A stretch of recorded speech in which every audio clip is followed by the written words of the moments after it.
ভাগৱত অসমীয়ালৈ তৰ্জমা কৰি সকলোৱে বুজি পোৱাকৈ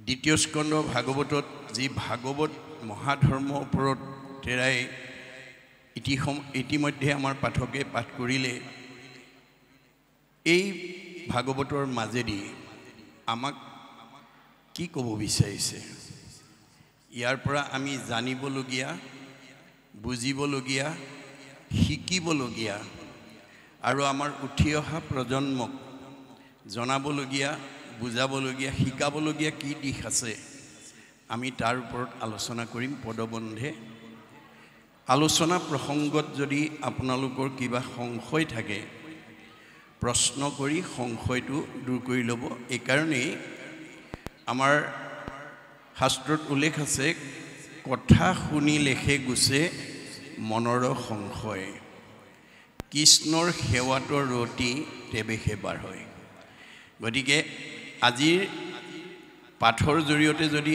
আমাৰ মনৰ সংশয়খিনি দূৰ কৰিব পাৰোঁ অহাকালিলৈ কেনেকৈ শুনিম পৰহিলৈ কেনেকৈ শুনিম আমাৰ অনুৰাগটো বাঢ়ি যাব আৰু ইহে হ'ব আমাৰ কাৰণে এটা মহান ভক্তি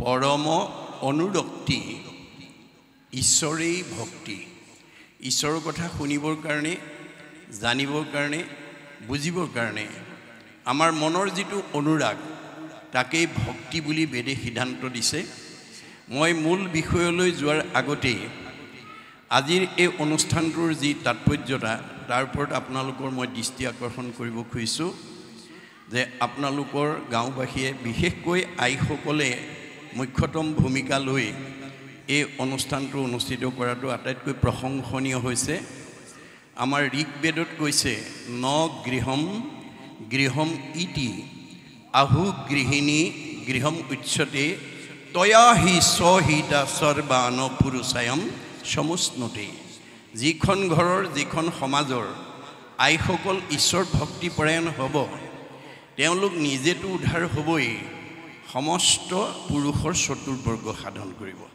আজি আইসকলে মুখ্যতম ভূমিকা লৈ দুদিনীয়া কাৰ্যসূচীৰে পবিত্ৰ অনুষ্ঠান অনুষ্ঠিত কৰিছে সামগ্ৰিকভাৱে আমি যদিও ভাগৱত পাঠ ব্যাখ্যা অনুষ্ঠান নাম প্ৰসংগ বুলি উল্লেখ কৰিছোঁ কিন্তু বেদৰ মতে মহাপুৰুষৰ মতে ভাগৱতৰ মতে ভগৱন্তৰ শ্ৰীমুখৰ মতে আজি আপোনালোকৰ গাঁওবাসীয়ে কলিৰ দুদিনীয়া যজ্ঞ অনুষ্ঠিত কৰিছে উদ্ধৱক যাবৰ সময়ত কৃষ্ণই কৈছিল মুত চিত্ত দিয়া যিটো কৰৈ কৰ্ম ধৰ্ম তাৰ নাম যজ্ঞ সখী কৈলো ইটো মৰ্ম এইটো আপোনালোকে আজি কলিৰ যজ্ঞ অনুষ্ঠিত কৰিছে কি যজ্ঞ নাম যজ্ঞ কি যজ্ঞ ভাগৱত যজ্ঞ কি যজ্ঞ ভক্তি যজ্ঞ গতিকে এই যজ্ঞস্থলীলৈকে আমন্ত্ৰিত ভগৱন্ত স্বৰূপ ভক্তসকলক সেৱা শুশ্ৰূষা আচমনি কৰিবৰ কাৰণে যিসকল যুৱক যুৱতী আই মাতৃ বাপে কায়িক মানসিক বৌদ্ধিকভাৱে ত্যাগ স্বীকাৰ কৰি এটা খোজ আগবঢ়াই আছে তেওঁলোকৰ প্ৰতিটো খোজৰ মূল্য হ'ব পদে পদে অশ্বমেধ ফলং প্ৰাপ্নতি নিত্যস্য এই দুদিনীয়া অনুষ্ঠানটো সৰ্বাংগ সুন্দৰ নিখুঁতভাৱে কৰিবৰ কাৰণে যিসকলে অকণমান এই শৰীৰটো প্ৰয়োগ কৰিছে গতিকে তেওঁলোকৰ সাৰ্থক হৈছে পৰোপকাৰায় ইদম শৰীৰম আমি এই শৰীৰটো যদি পৰৰ উপকাৰ কামত ব্যৱহাৰ কৰিব পাৰোঁ আমাৰ পুণ্য অৰ্জন হ'ব পৰ মানে ভগৱন্তে কৈছে আত্মা মানে মই পৰিয়াল মানে মই সমাজ মানে মই অনুষ্ঠান মানে মই প্ৰতিষ্ঠান মানে মই দল মানে মই সংগঠন মানে মই জড়জগত মানে মই জীৱজগত মানে মই নিখিল জগত মানে মই অহমে বাস্য মে অগ্ৰে ন অন্যত সৎ অসৎ পৰম প্ৰচ্ছাদ অহম যু এইতৈছ যু অৱশিষ্যতে শিষ্যই অহম আদিত মই মধ্যত মই শেষত ময়েই থাকিম তুমি দেখা জগতখন মিছা জগত মিথ্যা ব্ৰহ্ম সত্য ব্ৰহ্মহে সঁচা ব্ৰহ্ম কি জীৱ ব্ৰহ্ম এব কেৱলম জীৱই ব্ৰহ্ম আমি ৰাতিপুৱা শুই উঠাৰ পৰা গধূলা হোৱালৈকে জন্মৰ পৰা মৃত্যুলৈকে যদি তৃণমূল এটা আত্মাক পাৰে, পৰিয়ালক পাৰে, সমাজক পাৰে, অনুষ্ঠানক পাৰে, প্ৰতিষ্ঠানক পাৰে, দল সংগঠনক পাৰে, দহৰ উপকাৰ কামত যদি আমি এই শৰীৰটো প্ৰয়োগ কৰিব পাৰোঁ, তে আমাৰ জন্ম ধৰাৰ সাৰ্থকতা হ'ব। গতিকে অহাকালিলৈ দিনটো যাতে নিখুঁতভাৱে পৰিচালনা কৰিবৰ কাৰণে গাঁওবাসীয়ে এই দুটা দিনত অক্ষয় পুণ্য অৰ্জন কৰা এটা সৌভাগ্য আপোনালোকৰ আহিছে। আজ এই দুদিনীয়া অনুষ্ঠানটো সৰ্বাংগ সুন্দৰ কৰিবৰ কাৰণে যিসকলে অকণমান ত্যাগ কৰিব, সেয়া হ'ব অক্ষয় পুণ্য। যিমানে কৃষ্ণক দিয়ে সেহিহে অক্ষয়, ইহাক নিবাক একো জনে নপাৰে। আমাৰ এই দুদিনীয়া অনুষ্ঠান পূৰ্ণাংগ কৰিবৰ কাৰণে, ভকতৰ সেৱা শুশ্ৰূষা ধৰিবৰ কাৰণে যিকণ ত্যাগ কৰিব, সেয়া হ'ব আমাৰ অক্ষয় পুণ্য। এইটো কোনেও নিব নোৱাৰে। আন কৰ্মে লগাইলে যতেক সিও হুৱে বৃথা, জনমো বৃথা হুৱে নুশুনয় কৃষ্ণ কথা। আমাৰ জন্মটো বৃথা হৈ যাব যদি ঈশ্বৰ পৃথক কৃষ্ণ কথা শুনাৰ পৰা আমি আঁতৰাই ৰাখোঁ। কাৰণ ভগৱন্তৰ সৃষ্টিৰ চাৰিমুঠি জীৱৰ উৰণ বুৰণ গজন ভ্ৰমণ, চাৰিমুঠি জীৱৰ ভিতৰত ঈশ্বৰৰ কথা শুনিব পৰা অধিকাৰ মানুহৰ বাদে বাকীবিলাকৰ নাই। গীতাত কৈছে, অসংখ্যাত জীৱ আছে সংসাৰৰ ভিতৰে, মনুষ্যকে ভজে আনে ভজিতে নপাৰে। ভগৱন্তৰ সৃষ্টি চাৰিমুঠি জীৱৰ ভিতৰত মানুহৰ বাদে ঈশ্বৰৰ কথা শুনা কোৱাৰ অধিকাৰ আনৰ নাই। গতিকে আমি এই ভাগৱত অনুষ্ঠান কিয় অনুষ্ঠিত কৰিব লাগে, কিয় পঢ়িব লাগে, কিয় শুনিব লাগে, ভাগৱততে উল্লেখ আছে। আকৌ শুনি বন্ধ্যা নাৰী পুত্ৰ হুৱে গুণৱন্ত, দুৰ্জনো সজন হুৱে দুখী ধনৱন্ত। ভাগৱত শুনিলে সতী সন্তান নোহোৱা মহিলাই সুযোগ্য সন্তান পোৱাৰ যোগ্যতা পায় বুলি কৈছে। দুষ্ট মানুহ শান্ত হৈ যায়, দুখীয়া মানুহ ধনী হৈ যায়। সেইকাৰণে গুৰুজনে সমস্ত জীৱশ্ৰেষ্ঠ মানুহক আহ্বান জনাইছে কি বুলি, কিন্তু আগে প্ৰথমত মহাশাস্ত্ৰ ভাগৱত শুনিওক মহাযত্ন কৰি। বিশেষণ লগাইছে দেই, মহাযত্ন কৰি ভাগৱত শুনিবলৈ আহিব লাগে। লাভ কি হ'ব, বিষয়ৰ দুখ যত সকলে কৰিব হত, হৰি ভকতৰ সংগ ধৰি। আজিৰ দৰে ভকতৰ সংগত বহি যদি ভাগৱত শুনিব পাৰে, আপোনালোকৰ জীৱনৰ পাৰিবাৰিক জীৱন, দাম্পত্য জীৱন, যুগ্ম জীৱন, সাংসাৰিক জীৱন, সামাজিক জীৱনৰ যিবিলাক দুখ কষ্টই আমাক বিব্ৰত কৰি তোলে, অশান্তি দিয়ে, তাৰ পৰা আমি নিজক মুক্ত কৰিব পাৰিম। আজি যি ভাগৱত আমি 2 নম্বৰ চাউলকৰা গাঁৱৰ নামঘৰৰ তলত বহি শুনিব পাইছোঁ, ই পূৰ্বতে ক'ত আছিল, স্বাদত অমৃতময় পৰম আনন্দ ৰস পূৰ্বতে আছিলা বৈকুণ্ঠত। বৈকুণ্ঠত আছিল। কৃষ্ণৰ কৃপাটো পাছে অৰ্ধেক বয়স গইলে, পাইলা ব্ৰহ্মা পদ্মকল্পত। পদ্মকল্পত সৃষ্টিকৰ্তা ব্ৰহ্মই আধা বয়স যাওঁতে এই ভাগৱত শাস্ত্ৰ ভগৱানৰ মুখৰ পৰা 4 শ্লোকত পাইছিল। ব্ৰহ্মা দিলা নাৰদক ইটো ফলৰ ৰহস্যক, নাৰদে ব্যাসক আনি দিলা, নগৈল তিলেক ভাগি ইডালে সিডালে লাগি, শুক মুখে মাটিত নামিলা। ব্ৰহ্মাই 4 শ্লোকত পাইছিলে, 6 শ্লোকক নাৰদক দিলে, নাৰদে 8 শ্লোকক ব্যাসক দিলে, ব্যাসে 10 শ্লোকক শুকক দিলে, শুকে 12 শ্লোকত পৰীক্ষিত কোৱা ভাগৱত আজি আমি নামঘৰত বহি শুনিব পাইছোঁ। ও নমো ভগৱতে বাসুদেৱায়, এই 12 অক্ষৰ 12 স্কন্ধ ভাগৱত আজি আমি নামঘৰত শুনিব পাইছোঁ। গুৰুজনে কৈছে, কৰা পান ফল ইটো যাৰ আছে ভাগ্য যিটো। আজি ইয়ালৈ অহাসকলক ভাগ্যৱান বুলি কৈছে। ৰস বিভাৱনত চতুৰ টেঙৰ মানুহ বুলি কৈছে। সাধুৰ সংগ অনুসৰি কৃষ্ণ কথা কৰ্ণে ভৰি, সমস্ত আপদ কৰা দূৰ। আমি যদি আজিৰ দৰে সাধুৰ সংগত বহি কৃষ্ণ কথা শুনিব পাৰোঁ, সমস্ত আপদৰ পৰা আমি নিজক মুক্ত কৰিব পাৰিম। মনত ৰাখিব কথাটো। গতিকে ভাৰতবৰ্ষৰ প্ৰথম কোনে ভাগৱত শুনিবলৈ বাধ্য হৈছিল, যিজনক ভগৱন্তই ভাৰতবৰ্ষৰ শ্ৰেষ্ঠ বৈষ্ণৱ ৰজা কৰি জন্ম দিছিল, যাৰ নাম আছিল পৰীক্ষিত। তেওঁক বৈষ্ণৱ কৰি জন্ম দিছিল, তৎসত্বেও অভিশপ্ত হৈ গ'ল। কিয়? তেওঁৰ যিটো বৈশিষ্ট্য প্ৰয়োগ কৰিব নাজানিলে। বৈষ্ণৱৰ বৈশিষ্ট্য কি? সাধুৰ সেৱা নাম ধৰ্ম কৰিবেক সাৰ। বৈষ্ণৱ বোলেও এহি তত্ত্ব আছে যাৰ।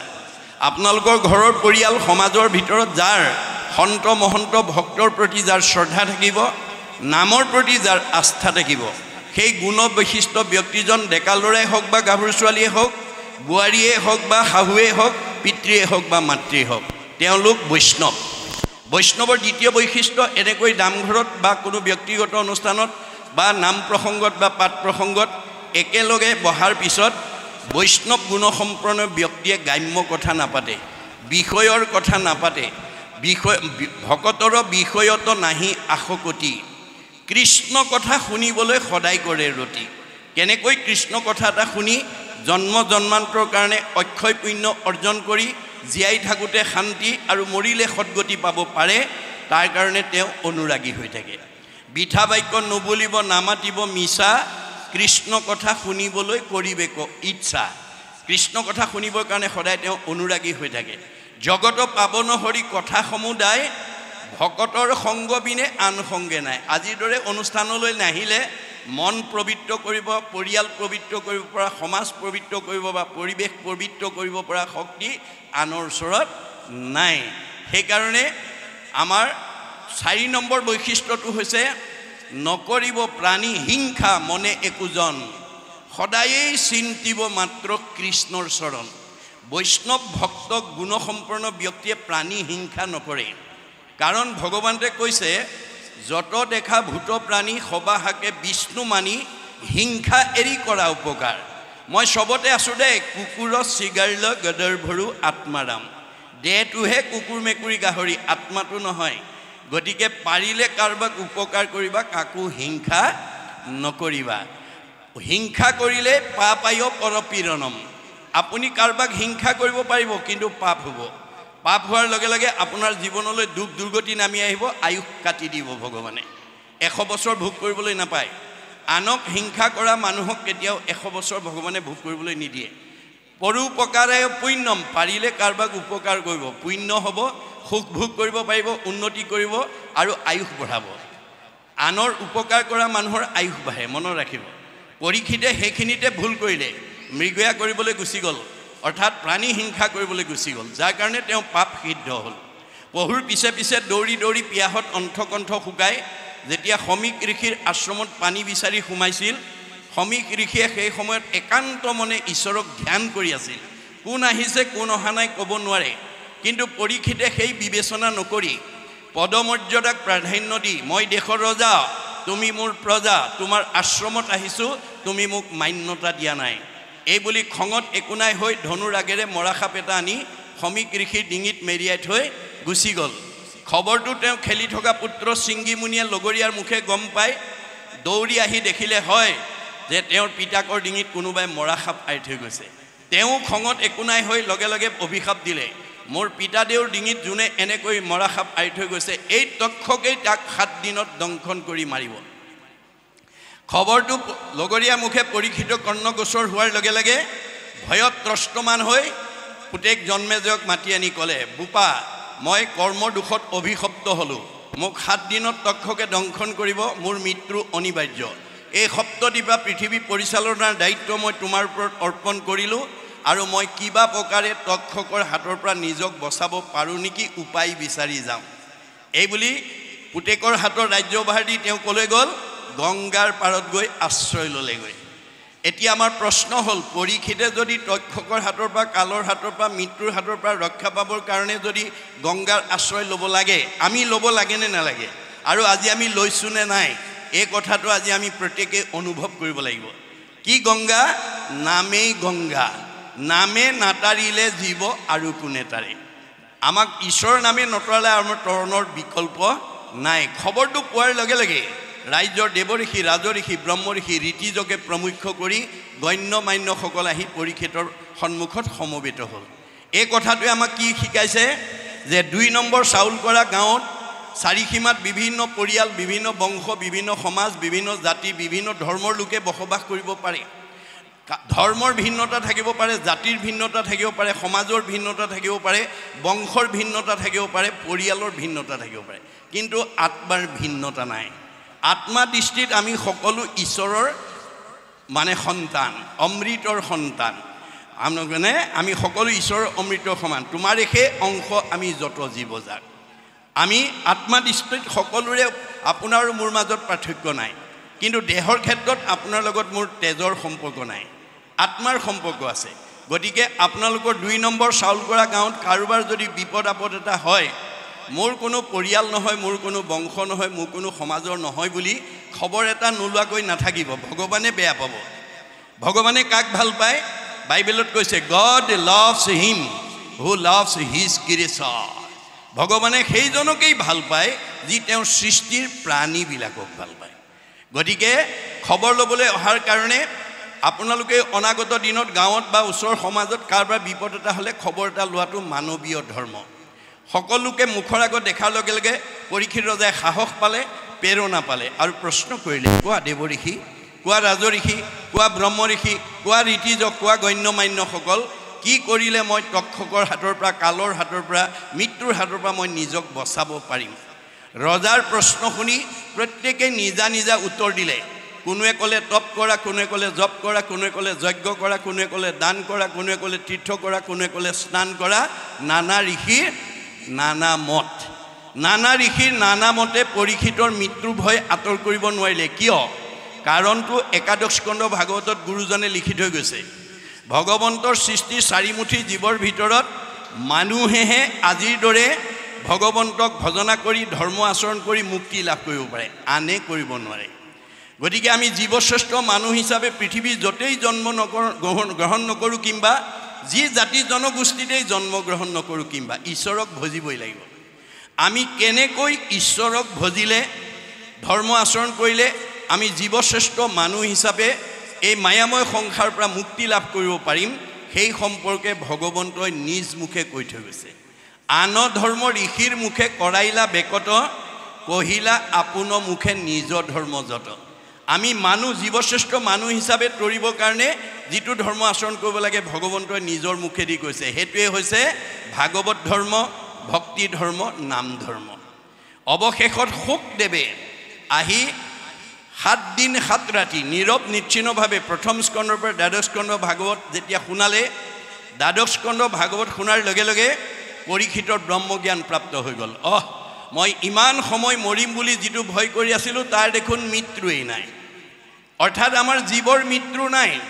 মৃত্যু কাৰ আছে? দেহৰেহে ধৰ্ম, জনম মৰণ, দেহটোৰহে জন্ম মৃত্যু আছে। জীৱৰ কি আছে? সংস্কাৰ আৰু গতি। আমাৰ গতিটো কেনেকুৱা? গীতাত কৈছে, যেন জোকে তৃণ পাইলে এৰয় অপৰ, জীৱৰ দেহৰ জানা সেহি পতন্তৰ। আমাৰ দেহত থকা জীৱটো শ্ৰেণী জোকৰ লগত তুলনা কৰিছে গীতাই। এটা শ্ৰেণী জোকে মুখৰ আগত এডাল বন নোপোৱালৈকে যেনেকৈ পিছৰ ডাল এৰি নিদিয়ে, আমাৰ দেহত থকা জীৱটোৱে আন এটা দেহ নোপোৱালৈকে এইটো দেহৰ পৰা ওলাই নাযায়। আৰু এটা উপমা দিছে, যেন নৱ বস্ত্ৰক পুৰুষে পিন্ধে আগ, পুৰাতন বস্ত্ৰ পাছে কৰে পৰিত্যাগ। আপুনি ফটা চোলা এটা পিন্ধি আছিল, বজাৰৰ পৰা নতুন এটা অনাৰ লগে লগে আমি পুৰণাটো পেলাই যেনেকৈ নতুনটো পিন্ধো, আমাৰ দেহত থকা জীৱটোৱে এই পুৰণা দেহটো এৰি নতুন দেহলৈ যাব, গতি কৰিব। গতি দুটা, হয় ঊৰ্ধ্বগতি নহয় অধোগতি, হয় আপগ্ৰেড নহয় ডিগ্ৰেড। এতিয়া আপোনাৰ দেহত থকা জীৱটো ওপৰলৈ পঠিয়াব নে তললৈ পঠিয়াব, সেইটো দায়িত্ব আপোনাৰ ওপৰত নিৰ্ভৰ কৰিছে মহাপুৰুষে। আপুনি আপোনাৰ শত্ৰু, আপুনি আপোনাৰ মিত্ৰ, আপুনি আপোনাৰ ৰাখে মাৰে। হৰিক নভজি নৰে, আপুনি হুৱে নষ্ট, হৰি ভজি আপোনাক কটাৰে। আজিৰ দৰে যদি ভাগৱত শুনে আপোনাৰ জীৱ সংস্কাৰ হ'ব, জীয়াই থাকোঁতে শান্তি পাব, মৰিলে সদগতি পাব। যদি আপুনি ভাগৱত নুশুনে আপুনি অসংস্কাৰী হৈ থাকিব, জীয়াই থাকোঁতে অশান্তি পাব, মৰিলে অধোগতি পাব যাব। পাৰ্থিৱ ধন টকা পইচা গাড়ী মটৰ পকা ঘৰ দুৱাৰে আমাক মানে জীৱক গতি দিব নোৱাৰে। আমাৰ ভাগৱতত কৈছে, সুমংগলেই অমংগল জানা কৃষ্ণ বিনে। অমংগলেই সুমংগল কৃষ্ণৰ কীৰ্তনে। 10খন গাড়ী 10টা পকা ঘৰ মাটি সম্পত্তি থাকিব পাৰে, আপোনাৰ শৰীৰটো ৰোগমুক্ত নহ'বও পাৰে, আপোনাৰ মনটো শান্তিত নাথাকিবও পাৰে, আপোনাৰ স্বামী স্ত্ৰীৰ মাজত মিলা প্ৰীতি নাথাকিবও পাৰে, আপোনাৰ ককাই ভাইৰ মাজত মিলা প্ৰীতি নাথাকিবও পাৰে। ধন টকা পইচা গাড়ী মটৰ পকা ঘৰ দুৱাৰে এইবিলাক আমাক মিলাই দিব নোৱাৰে। সেইকাৰণে এইবোৰক মিছা বুলি কৈছে মহাপুৰুষে। আন যত হবে মিছা ভক্তিৰ অভাৱে। গতিকে আজিৰ দৰে যদি ভাগৱত শুনে আৰু আপোনালোকে যদি এই আইসকলৰ উদ্যোগত যদি এই 2 নম্বৰ চাউলকৰা গাঁওবাসীয়ে যদি প্ৰথম স্কন্ধৰ পৰা দ্বাদশ স্কন্ধ প্ৰতি বছৰে দুদিনীয়া বা এদিনীয়া কাৰ্যসূচীৰে যদি শুনাৰ সৌভাগ্য ল'ব পাৰে তেলে এইখন গাঁৱলৈ অহা সকলো জীৱ পৰীক্ষিতৰ দৰে গতি পাব আৰু এইখন গাঁৱলৈ বৃদ্ধ বয়সত বৃদ্ধ পিতৃ মাতৃক বৃদ্ধাশ্ৰমলৈ খেদি পঠোৱা জীৱ ইয়ালৈকে আহিব নোৱাৰিব পোহৰৰ ওচৰলৈ যেনেকৈ আন্ধাৰে আহিব নোৱাৰাটো বিজ্ঞানসন্মত বাস্তৱ সত্য ভাগৱতৰ ভক্তি ধৰ্ম য'ত প্ৰচাৰ হৈ থাকিব তালৈ কোনো বেয়া জীৱ আহিব নোৱাৰে এইটো অকল গুৰুজনা বা ধৰ্মই নহয় বিজ্ঞানেও স্বীকাৰ কৰিছে যে আমাৰ পৃথিৱীৰ উপৰিভাগত যি বায়ুমণ্ডল আছে তাক প্ৰধানকৈ ঘনত্বৰ ওপৰত 3টা স্তৰত ভাগ কৰি দেখুৱাইছে টপস্ফিয়াৰ টেট্ৰস্ফিয়াৰ আইনস্ফিয়াৰক আটাইতকৈ ওপৰৰ স্তৰ বৈতৰণী নদী বুলি কল্পনা কৰা হৈছে ভাগৱত শুনা জীৱ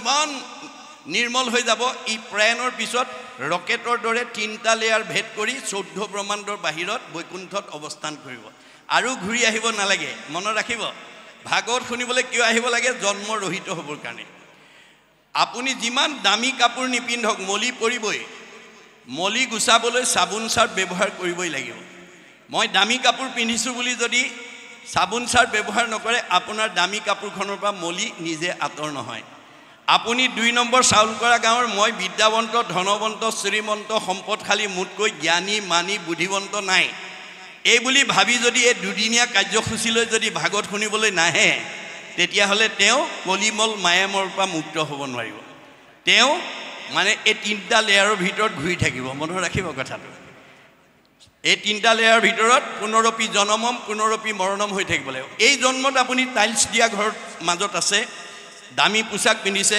গাড়ী মটৰত ফুৰিছে পকা ঘৰৰ তলত আছে এইটো আপোনাৰ পূৰ্ব জন্মৰ পুণ্য ফল আমাৰ কৰ্মফলক 3টা ভাগত বিভক্ত কৰিছে প্ৰাৰব্ধ আৰব্ধ অনাৰব্ধ প্ৰাৰব্ধ বেছি পুণ্য লৈ 2 নম্বৰ চাউলকৰা গাঁৱত যি গৃহস্থী বাস কৰিছে সি সকলোতকৈ ওপৰত থাকিব মধ্যম পুণ্য লৈ হাখিনি মধ্যমত থাকিব আৰু কম পুণ্য লৈ হাখিনি কমত থাকিব গাঁও একেখনে কিন্তু দুখবিলাক বেলেগ বেলেগ গণ্ডগোল ক'ত লাগিছে প্ৰাৰব্ধ জন্মত লৈ অহা পুণ্যৰ অনুকূলেহে আপুনি এইখন গাঁৱত ভগৱানে অৱস্থান কৰিছে এক বিন্দু ইফাল সিফাল কৰিব নোৱাৰে গতিকে যদি আজিৰ দৰে ভাগৱত শুনে তেতিয়া আমি ৰহস্য ভেদ কৰিব পাৰিম কি ৰহস্য সীমা একেটাই এজন সুখত আছে এজন দুখত আছে গাঁও একেখনেই কোনোবা শান্তিত আছে কোনোবা অশান্তিত আছে এই ৰহস্য ভেদ কৰিব লাগিব ৰহস্যক জানে যিটো লোক সততে কীৰ্তন কৰে মুক ধৰি দৃঢ় ব্ৰত কৰি যত্ন বিপৰীত আপোনালোকে বহুত যত্ন কৰি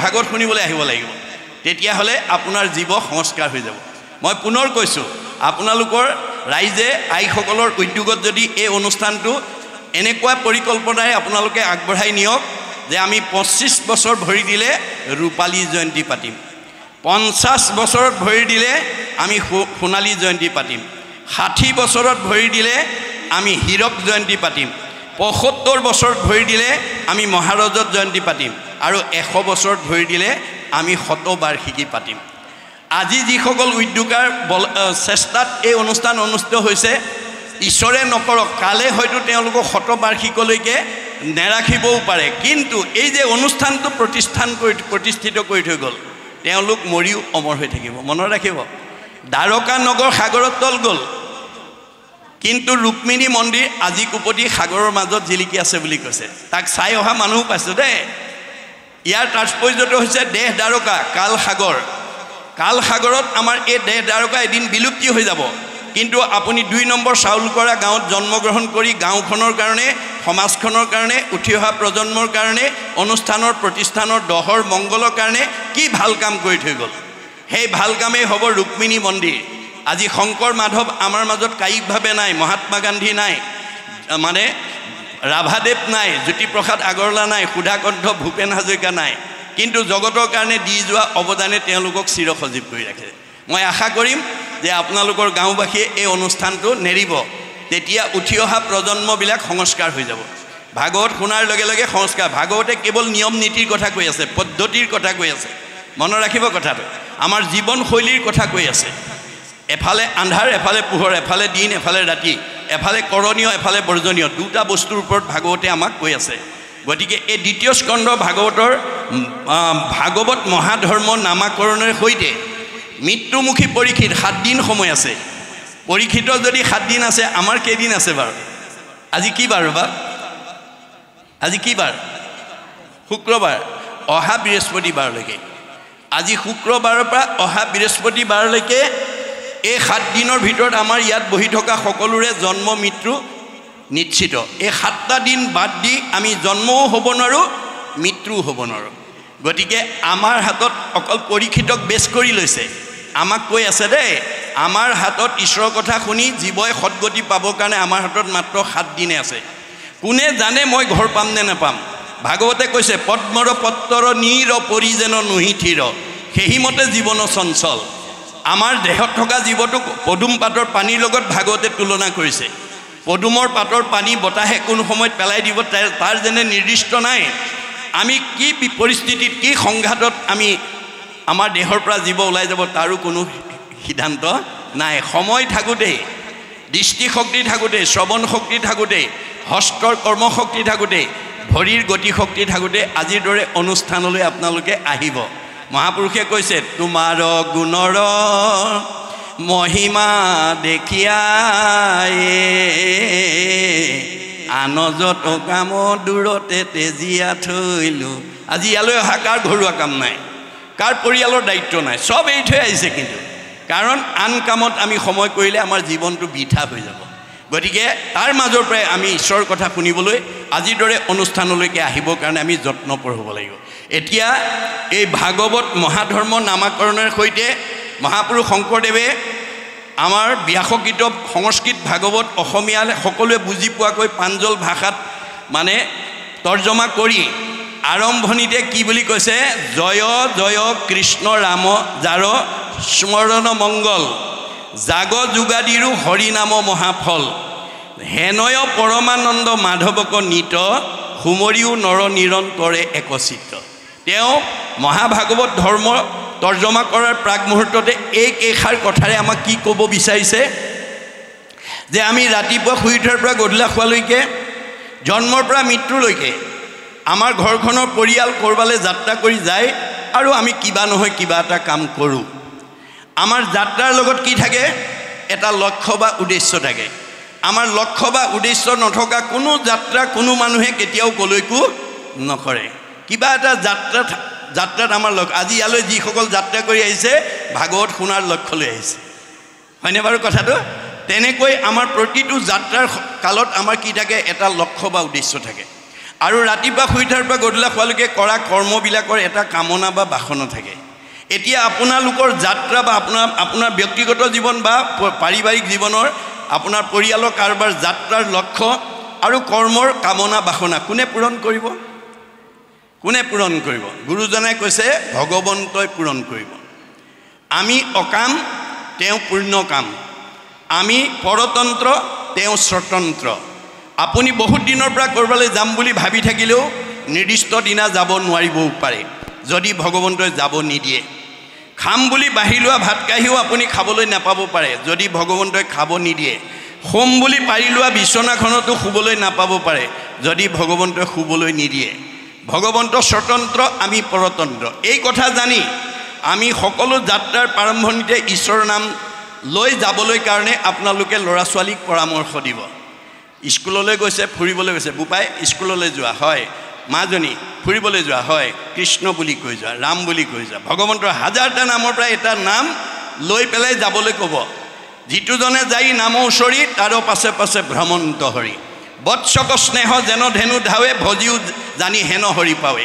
গাইজনীয়ে যেনেকৈ পোৱালিটো মুখৰ আগত শত্ৰুৱে আক্ৰমণ কৰিব নোৱাৰাকৈ ৰক্ষণাবেক্ষণ দি লৈ যায় যাত্ৰাৰ কালত যি ভগৱন্তৰ হাজাৰটা নামৰ পৰা এটা নাম লৈ যাব তাক ভগৱন্তই তেনেকৈ ৰক্ষণাবেক্ষণ দিয়ে একচিত্ত মনে যিটো মহাজনে ফুৰে গুণনাম স্মৰি তাক ৰক্ষা কৰি ফুৰয় সদায় হাতে কৌমদকী ধৰি কৌমদকী মানে গদা গদা মানে নাম শংখ চক্ৰ গদা পদ্ম গুৰু দেও নাম ভকত গতিকে গদা মানে নাম গতিকে নামেহে তৰাব আপোনাক তাৰ বাদে আনে তৰাব নোৱাৰে গতিকে আমি যাত্ৰাৰ কালত ঈশ্বৰৰ নাম লৈ যাবৰ কাৰণে আমাৰ সকলো পৰিয়ালবৰ্গ সমাজৰ লোকক আপোনালোকে পৰামৰ্শ দিব লাগিব দ্বিতীয় কৰ্মটো কৰোঁতে আপুনি ঈশ্বৰক অৰ্পণ কৰি ল'ব লাগিব মই কৰিছোঁ বুলি কৰিলে নহ'ব যত ধৰ্ম কৰ্ম কৰা কৃষ্ণত অৰ্পণ তেবে অপ্ৰয়াসে সিজিবেক প্ৰয়োজন।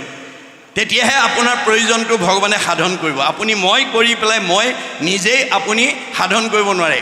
কাৰণ যশোদাই দধি বান্ধ ভঙাৰ কাৰণে কৃষ্ণক আনি ধৰি আনি ৰাজভঁৰালৰ সকলো জৰীৰে বান্ধিছে, কিন্তু দুৱাঙুলে নাটে। আকৌ জোৰা দিছে, দুৱাঙুলে নাটে। কথাটোৱে আমাক কি বুজাইছে? যে যশোদাই যি সময়লৈকে মই বান্ধিছোঁ, মোৰ ল'ৰা বান্ধিছোঁ, এই মই মোৰ অহংকাৰটো লৈ যি সময়লৈকে কৃষ্ণক বান্ধিব বিচাৰিছিলে, তেতিয়ালৈকে ভগৱান বান্ধ খোৱা নাই। বুজা নাই? মানে মই সমস্ত কৰ্মক মই কৰোঁ বুলি মানে অহংকাৰ বুলি তাকো জানিবা। আপোনালোকে যদি মই কৰিছোঁ, মই পকা ঘৰ বনাইছোঁ, মই গাড়ী কিনিছোঁ, মই সম্পত্তি লৈছোঁ, কিন্তু যদি গাড়ীখন লাইনত গৈ এক্সিডেণ্ট হয়, তেতিয়া কি বুলি কয়? ভগৱানে এক্সিডেণ্ট কৰি দিলে। নিজে ভাল বস্তুটো মই কৰিছোঁ বুলি কয়, কিন্তু কিবা বেয়া হ'লে ঈশ্বৰলৈ ঠেলি দিয়ে। কিন্তু আমাক গুৰুজনে নহয়, যতেক সুকীৰ্তি কৃষ্ণত অৰ্পিব। পকা ঘৰ প্ৰভুৱে কৃপা কৰিছে, গাড়ী কিনিছোঁ প্ৰভুৰ কৃপা, ল'ৰা ছোৱালী প্ৰভুৰ কৃপা, চব প্ৰভুত দি দিব, তেতিয়া প্ৰভুৱে দায়িত্ব ল'ব। মই কৰিছোঁ বুলি ভাবিলে অহংকাৰ হ'ব, আৰু অহংকাৰ ভাবিলে অহংকাৰী মানুহে কেতিয়াও মনৰ কামনা পূৰণ কৰিব নোৱাৰে। মনৰ কামনা যেতিয়া পূৰণ নহ'ব, আপুনি খোলা হাঁহি মাৰিব নোৱাৰিব। খোলা হাঁহি মাৰিব নোৱাৰা মানুহৰ চেহেৰা ভাল নহয়, কমনীয়তা নেবাঢ়ে, আয়ুস নেবাঢ়ে। বাইবেলত চলোমনে কৈছে, মেৰী হাৰ্ট ডুৱেট good like a medicine, A broken heart dried the bone. যাৰ অন্তৰত আনন্দ থাকিব, মেডিচিনৰ দৰে কাম কৰিব, চেহেৰা ধুনীয়া কৰিব, কমনীয়তা বাঢ়িব, আয়ুস বাঢ়িব। যাৰ হৃদয়ত দুখ বেদনাই ভৰি থাকিব, সি আৰু ঘিউমৌ খাওক, হাড়লৈকে শুকাই যাব। আহাৰে চেহেৰা ভাল কৰিব নোৱাৰে যদি মনটো আনন্দত ৰাখিব নোৱাৰে। গতিকে আপুনি আনন্দ বিচাৰিব নালাগে, আপোনাৰ ঘৰলৈ আনন্দ বিচাৰি আহিব। এয়া ভাগৱতৰ মত। ভাগৱতে আমাক জীৱনশৈলীৰ কথা কৈ আছে। আপুনি ৰাতিপুৱা শুই উঠাৰ পৰা গধূলা খোৱালৈ আপোনাৰ ঘৰলৈ অহা আলহী অতিথি ভকত বৈষ্ণৱ বন্ধু বান্ধৱক লগ পালে যদি কৃষ্ণৰ নিৰ্মল কথা কয়, শুনে, গায়, তেতিয়াহ'লে আপোনাৰ ঘৰলৈ আনন্দ আহিব। কপিলে কৈছে, মূৰ শুনিৰ মল কথা কহন্ত শুনন্ত, মুতবিনে চিত্ত আন দেৱত নেদন্ত, পৰম আনন্দ আহি মনত মিলয়, তেবে তাক আৰু তিনি তাপে নোচোৱায়। ভগৱন্তৰ তিনিটা তাপে আপোনাক স্পৰ্শ কৰিব নোৱাৰি, কিন্তু আপুনি ৰাতিপুৱা শুই উঠাৰ পৰা গধূলা খোৱালৈকে কৃষ্ণৰ গুণনাম ক'ব লাগিব, গাব লাগিব, শুনিব লাগিব। তেতিয়া আনন্দ নিজে আহিব। আনন্দ আপুনি বিচাৰিব নালাগে। আৰু দুখ পাপ আপুনি বিচাৰিব নালাগে, পাপেহে আপোনাৰ ঘৰখন বিচাৰি ফুৰিব। আপুনি যদি ৰাতিপুৱা শুই উঠাৰ পৰা গধূলা খোৱালৈ আপোনাৰ ঘৰলৈ অহা আলহী অতিথি ভকত বৈষ্ণৱ বন্ধু বান্ধৱক লগ পালে পৰ চৰ্চা, পৰ নিন্দা, পৰ সমালোচনা কথা পাতে, যিটো আলোচনাই আনৰ অন্তৰত দুখ দিয়ে, আপুনি কৰা আলোচনাত যদি আনৰ অন্তৰত দুখ পায়, আপোনাৰ আলোচনা কৰা দুজনৰ কি হ'ব? ভগৱানে কৈছে, পা পায় পৰপীড়নম। তুমি কাক দুখ দিছা? চবতে ময়ে আছোঁ। যত দেখা ভূত প্ৰাণী সবাহাকে বিষ্ণু মানি, চবতে ময়ে আছোঁ। মোকেই দুখ দিবা, মোকেই আঘাত দিবা, মোকেই অন্যায় কৰিবা, মোকেই ঠগিবা, মোৰে সীমা ঠেলিবা, আৰু তোমাক মই ভালে ৰাখিব লাগিব। নহ'ব। ভাগৱত শুনি এই বেয়াবিলাক এৰি ভাল ল'বা। বেয়া এৰি ভাল ল'বৰ কাৰণে ভাগৱত শুনিবলৈ আহিব লাগে। বেয়া এৰি ভাল লোৱাটোৱে বৈজ্ঞানিক দৃষ্টিভংগী। সেইকাৰণে দাৰ্শনিক পণ্ডিতে কৈছে, bed is bed and good is good, do bed never never and do good ever ever. বেয়াটো সদায় বেয়া, তাক ত্যাগ কৰিবা, ভালটো সদায় ভাল, তাক আঁকোৱালি ল'বা। আৰু কপিলে মাকক কৈছে, জীৱৰ দুৰ্ভেদ্য পাশ সংগ হয়, কিন্তু দুৰ্জনৰ সংতে জীৱে লাগে। মা, তুমি যদি জীৱনত ভাল মানুহ হ'ব খুজিছা, বেয়া মানুহৰ সংগ ত্যাগ কৰিবা। সেই সংগ নিতে যদি কৰে সাধুত, মুখ্যৰ দুৱাৰ তেবে হুৱে মুকুট। আজিৰ দৰে যদি আমি এক ক্ষণ 4 মিনিট মনত ৰাখিব, আমাৰ গুৰুজনাৰ দৰ্শন মতে, ভগৱানৰ বাক্যৰ মতে, আমি 24 ঘণ্টাত আমাৰ ঘৰখনৰ প্ৰতিজন সদস্যই 4 মিনিট সময় যদি ঈশ্বৰৰ কথা কোৱা, শুনা, গোৱাত যদি দিব পাৰে, আপোনাৰ জীৱন সফল হৈ যায়। 4 মিনিট সময় যদি দিব নোৱাৰে, আপোনাৰ জীৱন সাৰ্থক নহ'ব। মনত ৰাখিব কথাটো। এইকাৰণে তেওঁ প্ৰথমতে ঈশ্বৰক কি কৰিছে? গুণ বৰ্ণনা কৰিছে। জয় জয় কৃষ্ণ যাৰ স্মৰণ মংগল, যাৰ নাম স্মৰণ কৰিলেই মংগল আহে, সুমংগলেই অমংগল। জানা কৃষ্ণ বিনে অমংগলেই সুমংগল, কৃষ্ণৰ কীৰ্তনে।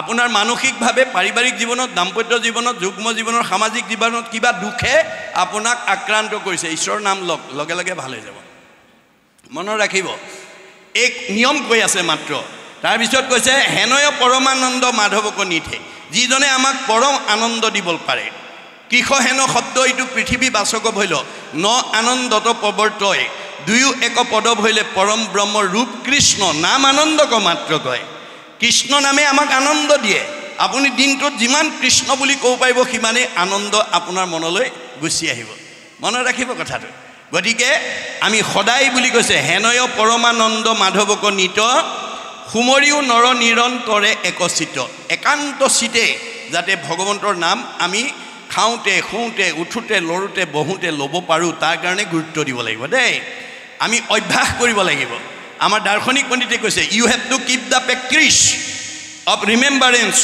নাম স্মৰণ every day every hour rather every second 24 ঘণ্টাত 1 ছেকেণ্ড হ'লেও আপোনাৰ ঘৰখনৰ সকলো সদস্যৰ মুখত যাতে 1000টা নামৰ পৰা এটা নাম 1000 এফাকি ঘোষাৰ পৰা এফাকি ঘোষা যাতে গাব পৰাকৈ আপোনালোকে অভ্যাস কৰিব লাগিব when a strong habit is formed by unceasing practice throughout the period of life then it would be easy to remember God at the time of the death তেতিয়া আমাৰ মৰিবৰ সময়ত কৃষ্ণৰ নাম অনগল আহিব জং জং অপিস্মৰণ ভাবং তেজতে অন্তে কলেবৰম তম তমেই বৈতি কন্তে সদাতত ভাব ভাবিত আপুনি যদি যাবৰ সময়ত কৃষ্ণৰ নাম ল'ব পাৰে মুখে বোলে ৰাম হৃদয়ে ধৰা ৰূপ এতেকে মুকুতি পাইবা কহিলে স্বৰূপ আপুনি এতিয়াৰ পৰা অভ্যাস কৰিব লাগিব তেতিয়াহে মুখত ঈশ্বৰৰ নামটো আহিব আৰু ঈশ্বৰৰ নাম আহিলে ৰূপ আহিলে আমাৰ জীৱই গতি পাব এই কথাটো আমাক কৈ আছে তাৰপিছত কৈছে কৃষ্ণ কথা অমৃতক পিও সাৱধানে আজি আপোনালোক সকলোৱে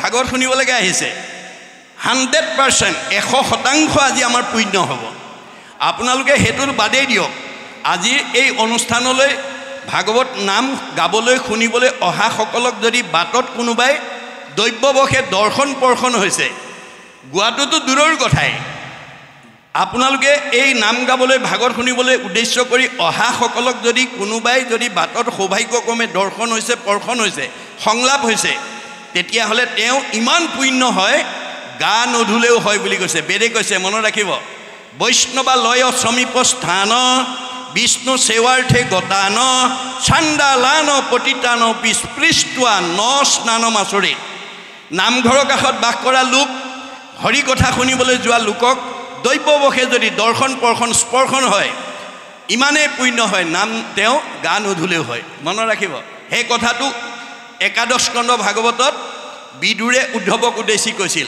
কৃষ্ণক বৈকুণ্ঠলৈ পঠিয়াই খৰমজোৰ মূৰত লৈ উচুপি উচুপি কান্দি যেতিয়া আহি আছিলে প্ৰায় 14 বছৰ কাল তীৰ্থ পৰ্যটন কৰি বিদুৰ ঘৰৰ অভিমুখে আহি আছিলে যমুনা নদী পাৰতে দুইজনৰ দেখা দেখি হ'ল দেখা দেখি হৈ বিদুৰে উদ্ধৱক কৈছে উদ্ধৱ তুমি মহাভাগ্যৱান তুমি কৃষ্ণক দৰ্শন কৰিলা পৰ্শন কৰিলা সংলাপ কৰিলা মই দুৰ্ভগীয়া কিন্তু ভগৱানে মোক এটা সুবিধা দিলে তুমি যিহেতু কৃষ্ণক দৰ্শন পৰ্শন সংলাপ কৰি আছা তোমাক চুলেও মই সমান পুণ্য ভাগী হ'ম কৃষ্ণ পদ পৰখীয়া আহি আছা বাপ তুকচুই হওঁ মই পৰম নিষ্পাপ ঐ বন্ধু উদ্ধৱ সাৱতি ধৰ মোক শুনি দশগুণে উধাই উদ্ধৱৰ সুখ উদ্ধৱে তেতিয়ালৈকে জনা নাছিল যে কৃষ্ণ কথা শুনাজনক দৰ্শন পৰ্শন হ'লে আনৰো পুণ্য আৰ্জন হয় এতিয়া আপোনালোকৰ ঘৰৰ এজন বা দুজনে আহিছে বাকীসকল ঘৰত আছে কিন্তু আমাৰ ভাগৱতে কৈছে যিবা পঢ়ে যিবা শুনে শুনাৱৈ আনক পাপচাৰি সিও যায় বিষ্ণুৰ স্থানত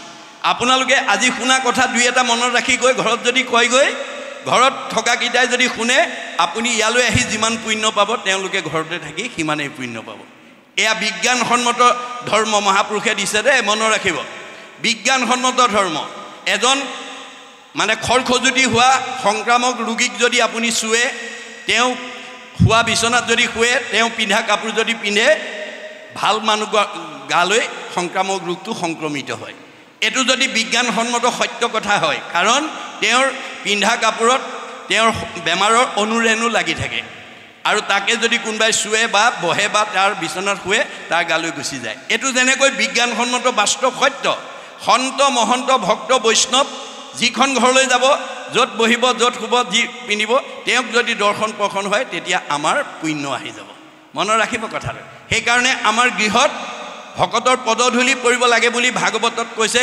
কীৰ্তনত ঘোষাত লিখিছে। চতুৰ্থ স্কন্ধ ভাগৱতত পৃথু প্ৰভুৱে কৈছে, যাহাৰ গৃহত নুহি উপগত একান্ত হৰি ভকত, তাৰ গৃহ ছয় সৰ্পৰ আলয় মহন্তৰ ইটো মত। আমাৰ ঘৰত যদি ভকতৰ পদধূলি নপৰে, সেইখন ঘৰ সাপৰ গাত খং, ৰাগ, ঈৰ্ষা, হিংসা, কুৰ্চুট, কপট, মনোমালিন্য ইত্যাদিভাৱে ক্ৰিয়া কৰিব। মনত ৰাখিব কথাটো। সেইকাৰণে আজিৰ দৰে ভকতৰ পদধূলি আমাৰ ঘৰখনত পেলাব লাগে। পাৰিলেতো সদায়, নোৱাৰিলে সপ্তাহত, নোৱাৰিলে মাহেকত, নোৱাৰিলে মানে 3 মাহত, নোৱাৰিলে 6 মাহত, নোৱাৰিলে বছৰেকত এবাৰ হ'লেও। গৃহস্থী ধৰ্ম সংঘ, অনাসংঘ, বামুণীয়া, কীৰ্তনীয়া, সত্ৰ সমাজ বুলি নহয়। শংকৰদেৱে ভাগৱত ধৰ্ম কোনো জাতি জনগোষ্ঠীৰ কাৰণে কৰা নাই। বিশ্বৰ জীৱশ্ৰেষ্ঠ মানুহ তৰণৰ কাৰণে ভাগৱতৰ নীতিবিলাক বান্ধি থৈ গৈছে। আৰু ভাগৱতৰ দ্বাৰা তেওঁ জগতবাসী জীৱশ্ৰেষ্ঠ মানুহক আহ্বান জনাইছে। কি বুলি?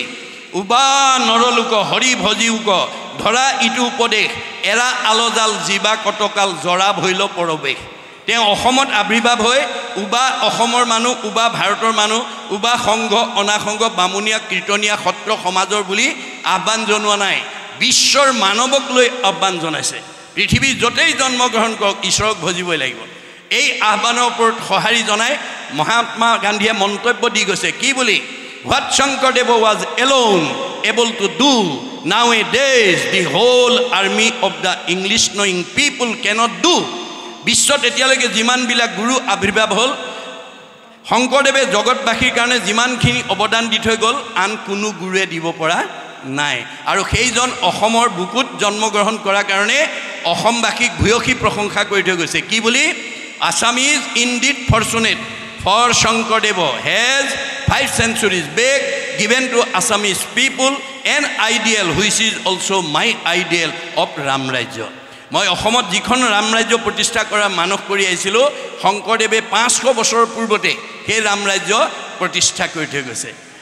গতিকে অসমবাসী পৰম ভাগ্যৱান। কিন্তু গুৰুজনাৰ দৰ্শন আজিৰ দৰে চৰ্চা নকৰাৰ কাৰণে আপোনালোকৰ চিঠিখনত পঢ়ি মোৰ ভাল লাগিছে যে আমাৰ এই অঞ্চলৰ সকলো মানুহৰ ঐক্য সম্প্ৰীতি মানে সমন্বয় প্ৰতিষ্ঠা আৰু জগতৰ মংগলৰ কাৰণে এই 2টা দিনৰ কাৰ্যসূচী সম্পন্ন কৰিছে। এই ভাগৱতে অকল আপোনালোকৰ গাঁওখনেই নহয়, জগতৰ প্ৰদূষণ বায়ু সংশোধন কৰিব। মাইক্ৰফোনৰ দ্বাৰা এই ভাগৱতৰ প্ৰতিধ্বনি যিমান দূৰলৈকে যাব, একজনে যদি নামৰ ওচৰলৈ, আজি নামৰ ধ্বনি যিমান দূৰলৈকে গৈছে, একজনে যদি নামৰ ওচৰলৈ শুনে মানে পাপ সবাৰো হৰৈ। মানুহটো দূৰৰ কথা, মূৰ ভক্ত জড়িত থাকে, উদাৰ চৰিত্ৰ, কীট পতংগকো কৰে পবিত্ৰ। আপোনালোকৰ এই 2 নম্বৰ চাউলকৰা গাঁওটো পবিত্ৰ হ'লেই ইয়াৰ প্ৰতিধ্বনি যিমান দূৰলৈকে যাব, প্ৰকৃতি জগতৰ সকলো জীৱ উদ্ধাৰ হ'ব আৰু প্ৰদূষণ বায়ু সংশোধন হ'ব। গতিকে আপোনালোকৰ কৰ্ম আঁচনিয়ে যদি জগতৰ উপকাৰ কৰে, আপোনালোকৰ গাঁওবাসীৰ কি হ'ব? পৰো উপকাৰায় পুণ্যম। মনত ৰাখিব কথাটো। 2 নম্বৰ চাউলকৰা গাঁৱৰ পুণ্য আহি গ'ল আৰু এই কৰ্মসূচীৰ দ্বাৰা। সেইকাৰণে এই কথা আমাক কৈছে।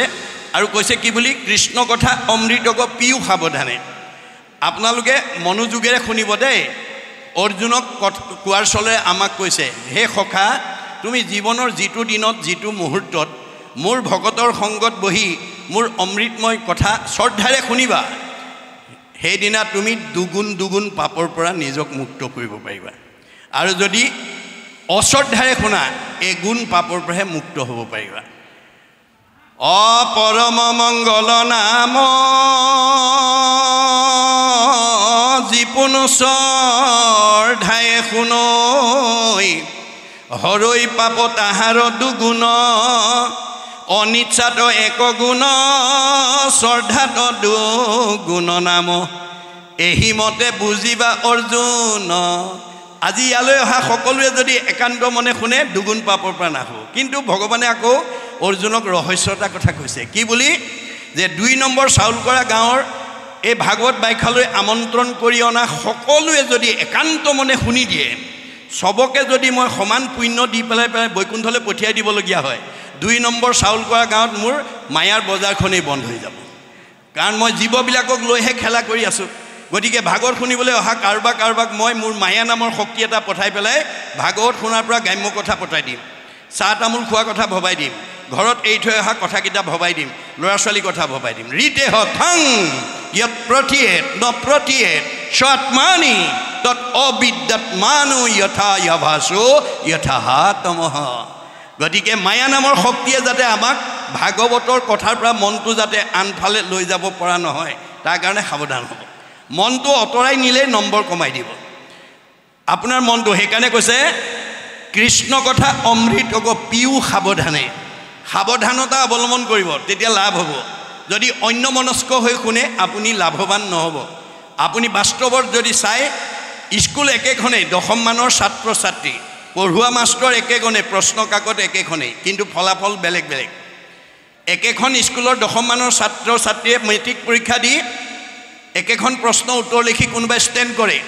কোনোবাই ডিষ্টিংশ্যন পায় কোনোবাই ষ্টাৰ পায় কোনোবাই লেটাৰ পায় কোনোবাই ফাৰ্ষ্ট ডিভিজন কোনোবাই ছেকেণ্ড ডিভিজন কোনোবাই থাৰ্ড ডিভিজন কোনোবাই ফেইল কৰে ৰহস্য ক'ত দাৰ্শনিক পণ্ডিতে কৈছে মোৰ ইউ ৰিড মোৰ ইউ লাৰ্ণ যি ছাত্ৰই বেছি পঢ়িব সি বেছি জ্ঞান আয়ত্ত কৰিব মধ্যম পঢ়াজনে মধ্যম পাব কম পঢ়াজনে কম পাব গতিকে ছাত্ৰানাং অধ্যয়নং তপ গতিকে আমাৰ ছাত্ৰৰ জীৱনৰ মূল লক্ষ্য হৈছে অধ্যয়ন তাৰ পৰা যাতে আমাৰ মনটো আঁতৰি যাব লগা নহয় তাৰ প্ৰতি আমি গুৰুত্ব দিব লাগিব কৰিও যতনে যাৱে প্ৰাণ থাকে জীয়াই থকালৈকে আপোনালোকে আজিৰ দৰে ঈশ্বৰৰ কথা শুনিবলৈ গুৰুত্ব দিব লাগিব ঘূৰ কলি যুগে মলমতি মনুষ্যৰ নাহি আন ধৰ্ম হৰি কীৰ্তনত পৰ এতিয়া আমাৰ কি কৈছে কলি যুগৰ মানুহবিলাক মলমতি মলযুক্ত হৈ থাকে নাহি আন ধৰ্ম হৰি কীৰ্তনত পৰে ভগৱন্তৰ কথা নুশুনিলে আৰু আমাৰ সেই মলৰ পৰা আমি মুক্ত হ'ব নোৱাৰিম কি মল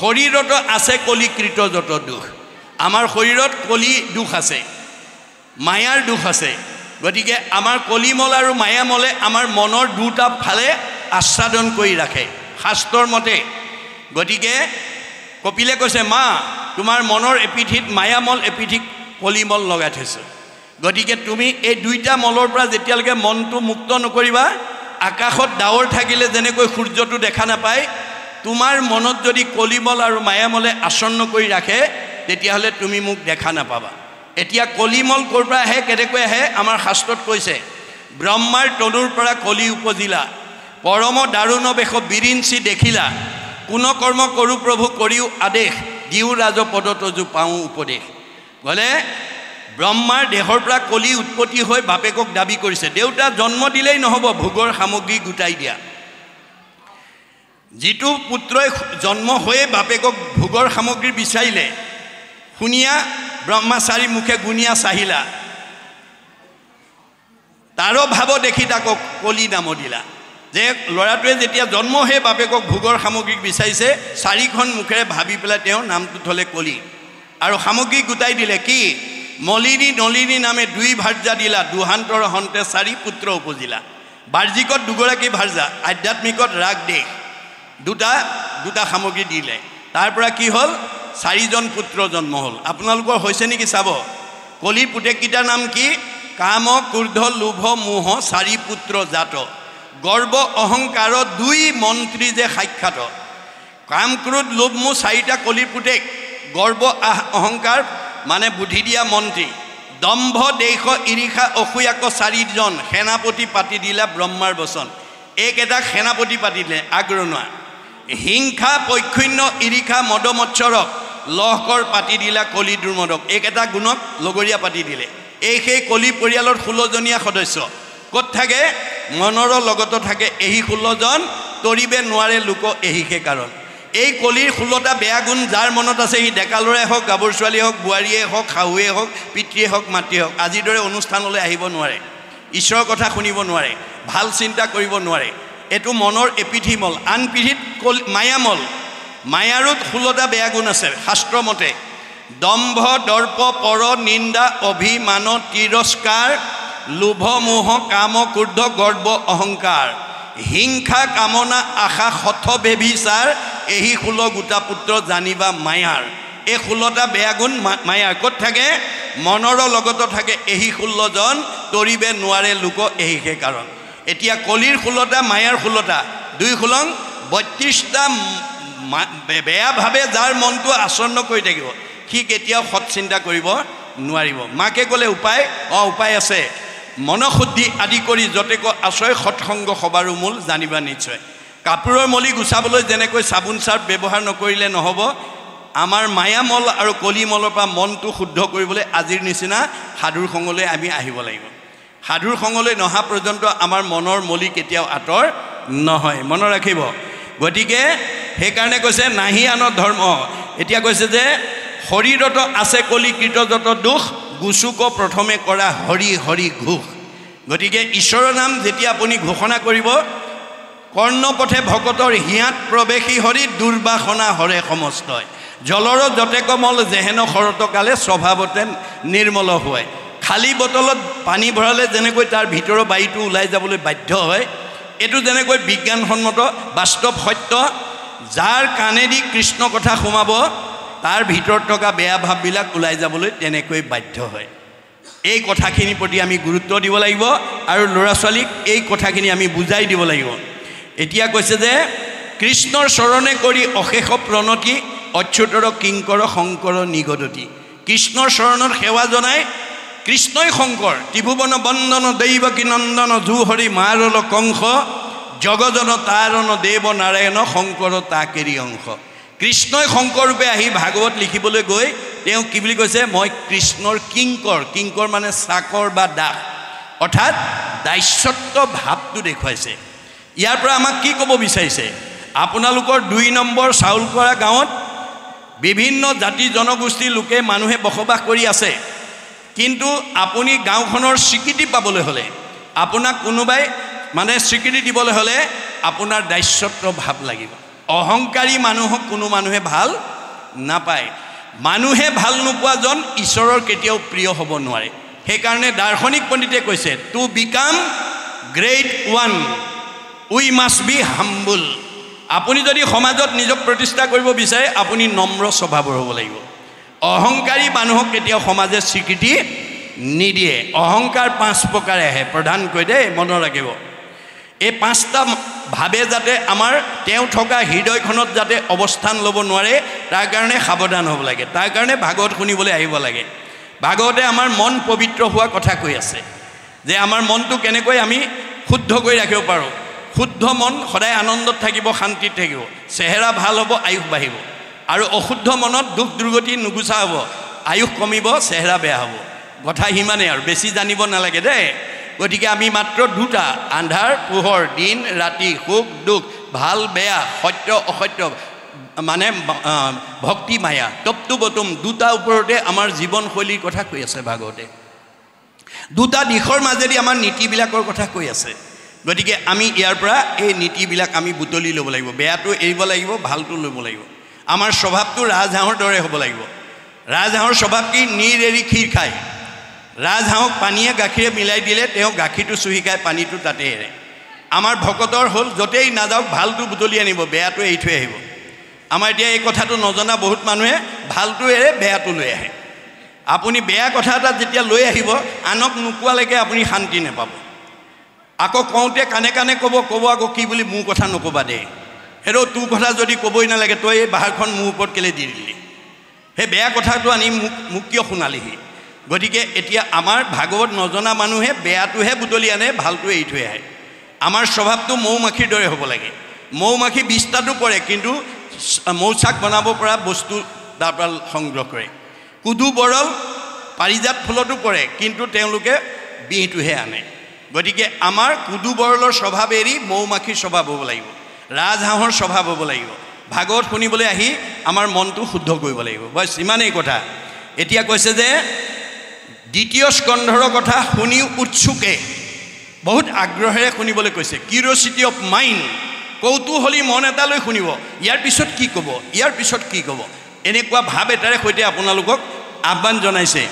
নিৰপতিৰ প্ৰশ্ন পাছে শুনি মুনি সুকে, কৃষ্ণপদ পংকজক হৃদয়ত ধৰি, দিলন্ত সিদ্ধান্ত তাকো সাধুৰ বাদ কৰি। গতিকে সুকে পৰীক্ষিতক প্ৰশংসা কৰিছে কি বুলি, ধন্য নৰপতি মতি উত্তম তোমাৰ, পুচিলাহা যিটো কথা সংসাৰতে সাৰ। মিৰমান মানুহে মৃত্যুৰ পৰা নিজক বচাবলৈ কি কাম কৰিব লাগিব, কি কৰিব লাগিব, এয়া আছিল পৰীক্ষিতৰ প্ৰশ্ন। এই প্ৰশ্ন শুনি পেলাই মানে সুখদেৱে কি বুলি কৈছে, ধন্য নৰপতিমতী উত্তম তোমাৰ, তুমি ধন্য, তোমাৰ উত্তম মন। পুছিলাহা যিটো কথা সংসাৰতে সাৰ, যিটো প্ৰশ্ন তুমি মোক সুধিলা সংসাৰতে সাৰ প্ৰশ্ন কৰিলা।